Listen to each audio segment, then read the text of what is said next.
నమస్కారం అండి. అసలు ఈ ఫైబర్ ఆప్టిక్స్ అంటే ఏంటండి?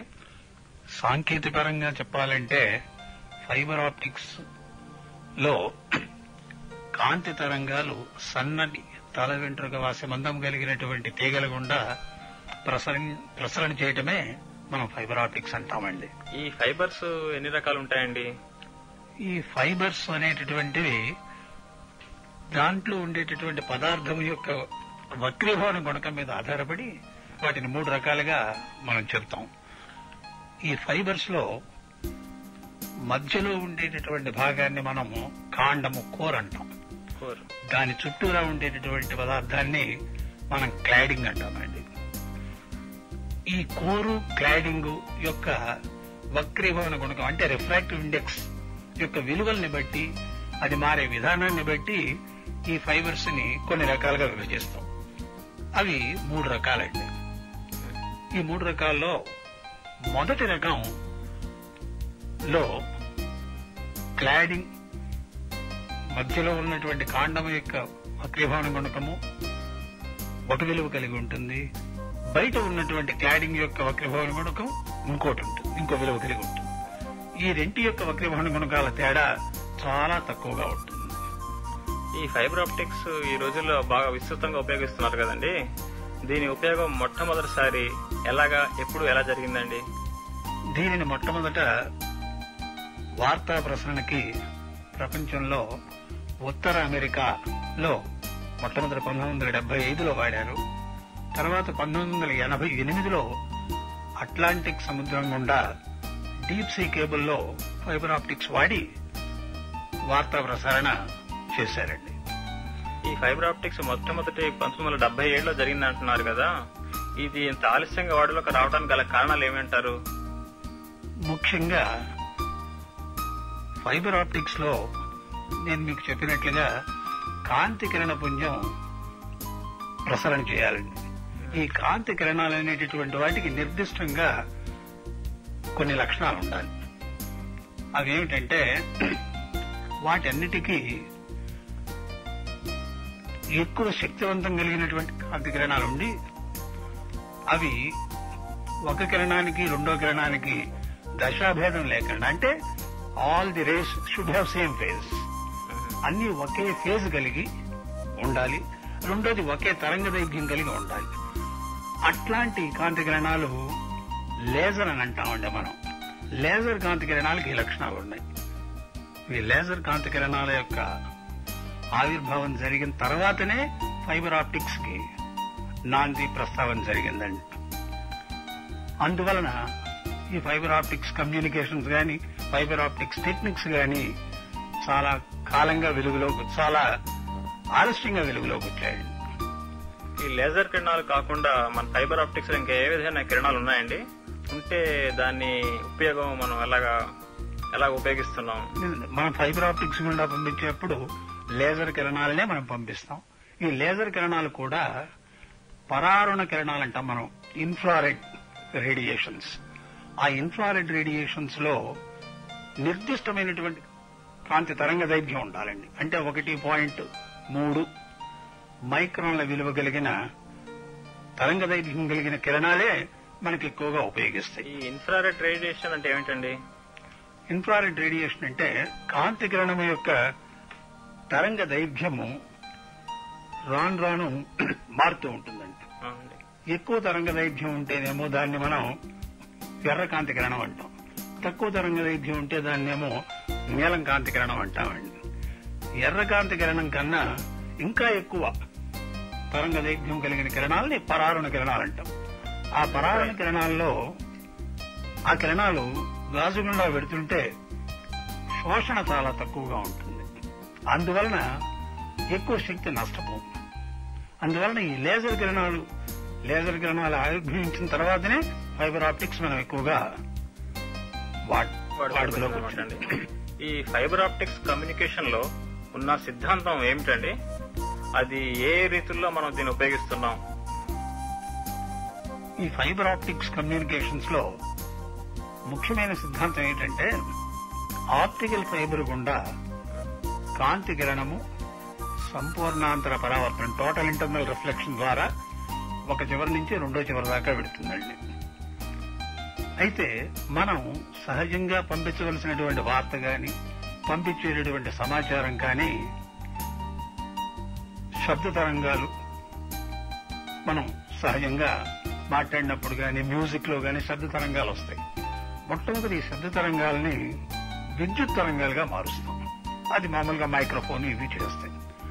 ఈ విద్యుత్ తరంగాల్ని మనం కాంతి తరంగాలుగా మార్చడానికి ఒక ప్రక్రియ మనం తీసుకుంటామండి. ఈ ప్రక్రియ అనలాగ్ డిజిటల్ కన్వర్టర్ అనేటువంటి సాధనంలో మనం అనలాగ్ సిగ్నల్ అంటే సదృశ సంకేతం, మనం మాట్లాడేటువంటి తరంగానికి సదృశంగా అంటే ఒక సైన్ కర్వ్, ఏదో ఒక సైన్ కర్వ్ అనుకోండి, అది కంటిన్యూస్ గా ఉంటుంది. ఈ కంటిన్యూస్ గా మారుతున్నటువంటి తరంగం విలువ, దాని యొక్క పరిమితి వివిధ కాలంలో ఒక సంఖ్యగా సూచిస్తాం. అంటే ఇప్పుడు మనకి మాట్లాడుతున్నప్పుడు మనం మాట్లాడుతున్నామండి, కొంచెం బిగ్గరగా మాట్లాడుతుంటే ఆ తరంగం యొక్క పరిమితి ఎక్కువగా ఉంటుంది. ఇప్పుడు మనం మాట్లాడినప్పుడు వచ్చినటువంటి శబ్ద తరంగము యొక్క కంపన పరిమితిని బట్టి మనకి విద్యుత్ ఉత్పాదన జరుగుతుందండి. ఆ విద్యుత్ తరంగము కూడా కాలానుగుణంగా మారుతూ ఉంటుంది. లేజర్ డయోడ్ వలయం గుండా అంటే అది ఉన్నటువంటి సర్క్యూట్ గుండా మనం ఈ విద్యుత్తుని ప్రవహింపజేస్తాం. ఈ లేజర్ కాంతి కిరణాలు నిర్దిష్ట కాలంలో వెళ్ళటం, మళ్ళా కొంతకాలం ఆగిపోవటం, మళ్ళా కొంతకాలం ప్రయాణం చేయటం జరుగుతుందండి.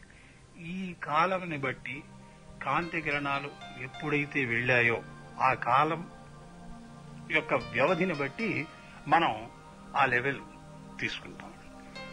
ఈ కాంతి కిరణము ఫైబర్ ఆప్టిక్ గుండా వెళ్లి, అంటే ఫైబర్ ఆప్టిక్ కాదనుకోండి, ఫైబర్ గుండా వెళ్లినప్పుడు రెండో చివర మనకి గ్రాహకం ఉంటుంది, రిసీవర్. ఆ రిసీవర్ లో మొట్టమొదట మనం శబ్ద తరంగాన్ని ఏ రకంగా అయితే లేజర్ డయోడ్కి ఇచ్చి కాంతి తరంగంగా మార్చామో దానికి రివర్స్ ప్రాసెస్ లో, అంటే మళ్ళా ఈ కాంతి కిరణాన్ని శబ్ద తరంగా మార్చేటటువంటి ప్రక్రియ రివర్స్ డైరెక్షన్ లో మళ్ళా డీకోడింగ్, డీమాడ్యులేషన్, ఈ ప్రక్రియల ద్వారా మళ్ళా మనం మామూలుగా శబ్దం మనకు వస్తుంది. ఈ శబ్దాన్ని మనం స్పీకర్ గాని, లేకపోతే టెలివిజన్ టెర్మినల్ గాని, లేకపోతే లౌడ్ స్పీకర్ గాని, టెలిఫోన్ గాని, దేనికైనా సరే మనం కావలసినటువంటి పరికరానికి మనం ఈ అవుట్పుట్ ఇస్తామండి. ఈ కమ్యూనికేషన్స్ కి ఉపయోగించే కేబుల్స్ గురించి ఏదైనా చెప్పండి. అంటే కమ్యూనికేషన్ కు ఉపయోగించే కేబుల్స్ అంటే మనం మామూలుగా ఇంతవరకు కాపర్ కండక్టర్స్ లేదు, ఇంకా లోహం ఏదైనా సరే ఇతర లోహాలు మిశ్రమాన్ని తీసుకుని మనం వాహకాలుగా వాడుతున్నాం, కండక్టర్స్ గా వాడుతున్నాం. అయితే వాటిల్లో సహజంగా విద్యుత్ నిరోధ లక్షణం ఉంటుందండి. కరెంట్ ఉంటే మనం రెసిస్టెన్స్ అంటాం. ఈ రెసిస్టెన్స్ చాలా ఎక్కువగా ఉంటుంది, దానివల్ల ఎక్కువ శక్తిని కోల్పోతుంది.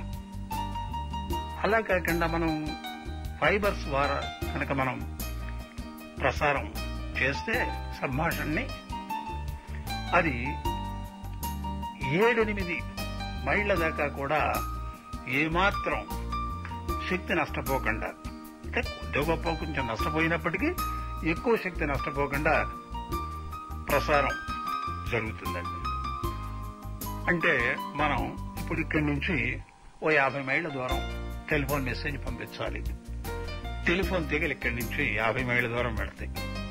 అయితే టెలిఫోన్ మెసేజ్ ఇక్కడ మనం కేబుల్ కి ఇచ్చినటువంటి మెసేజ్ 50 మైళ్ల దాకా వెళ్లేలోగా పూర్తిగా హరించిపోతుంది శక్తి. అందుకని ఏం చేస్తాం, మధ్యలో రిపీటర్స్ అంటాం. అలాగే ఫైబర్ ఆప్టిక్ కమ్యూనికేషన్ అనుకోండి, 30 మైళ్ల దాకా మనం రిపీటర్ స్టేషన్ ని పెట్టుకోవాల్సిన అవసరం లేదు, శక్తి చాలా తక్కువగా నష్టపోతుంది. అంటే ఈ కమ్యూనికేషన్ ఈ కేబుల్ ద్వారా ప్రవహించే శక్తి తొందరగా కోల్పోదు అనమాట. తొందరగా కోల్పోదు, ఎక్కువ దూరం ప్రయాణించే గానీ తగ్గదు, చాలా ఎక్కువ దూరం ప్రయాణించే. అందుకని మనం సుమారు 8-7 మైళ్ళ వరకు రిపీటర్స్ పెట్టుకునే అవసరం ఉండదు. అదే మనం టెక్నికల్ గా చెప్పాలంటే ఇందులో లాసెస్ చాలా తక్కువ అనేది మనం టెక్నికల్ గా చెప్పేటప్పుడు ఏం చెప్తామంటే మామూలు వైర్ లో 18 dB 20 dB లాస్ ఉంటుందంటాం. దీంట్లోకి వచ్చేటప్పటికి 0.2 dB లాస్ ఉంటుందంటాం. ఈ ఫైబర్ ఆప్టిక్స్ యొక్క ముఖ్య ఉపయోగం ఏంటండి? ఇది ఎక్కడ ఎలా వాడుకలో ఉన్నది? ఫైబర్ ఆప్టిక్స్ యొక్క ముఖ్య ఉపయోగం ఎక్కడుందంటే దీని యొక్క సిగ్నల్ హ్యాండ్లింగ్ కెపాసిటీ చాలా ఎక్కువ. అంటే ఒక సెకండ్కి 1000 మెగా బిట్స్ ని ఇది హ్యాండిల్ చేస్తుందండి. 1000 మెగాబిట్లు అంటే మనకి తేలిగ్గా అర్థం కావాలంటే ఒక సెకండ్కి 70 మెగాబిట్ల కమ్యూనికేషన్ కనుక మనం చేయగలిగితే, రేట్ ఆఫ్ ట్రాన్స్మిషన్ కనుక ఉంటే టీవీ మెసేజ్ మనం కేబుల్ ద్వారా పంపించగలుగుతాం. అయితే ఒక ఫైబర్ కేబుల్ గుండా మనం 1000 మెగాబిట్లు ఒక సెకండ్కి పంపించవచ్చండి. అంటే 10 టీవీ ప్రోగ్రాములు సైమల్టేనియస్ గా 10 ఛానల్స్ ఉన్నటువంటి టీవీ పిక్చర్స్, టీవీ ప్రోగ్రామ్స్ ఒక ఫైబర్ కేబుల్ గుండా పంపించవచ్చు. ఈ 10 కాకుండా టెలిటెక్స్ట్ గాని, లేకపోతే ఫ్యాక్స్ గాని, లేకపోతే ఎలక్ట్రానిక్ మెయిల్ గాని, ఇంకా ఇతరమైనటువంటి ఏ రకంగా అయినా సరే మనం దాన్ని 4-5 పర్పసెస్ కి ఇది మనం వాడుకోవచ్చు.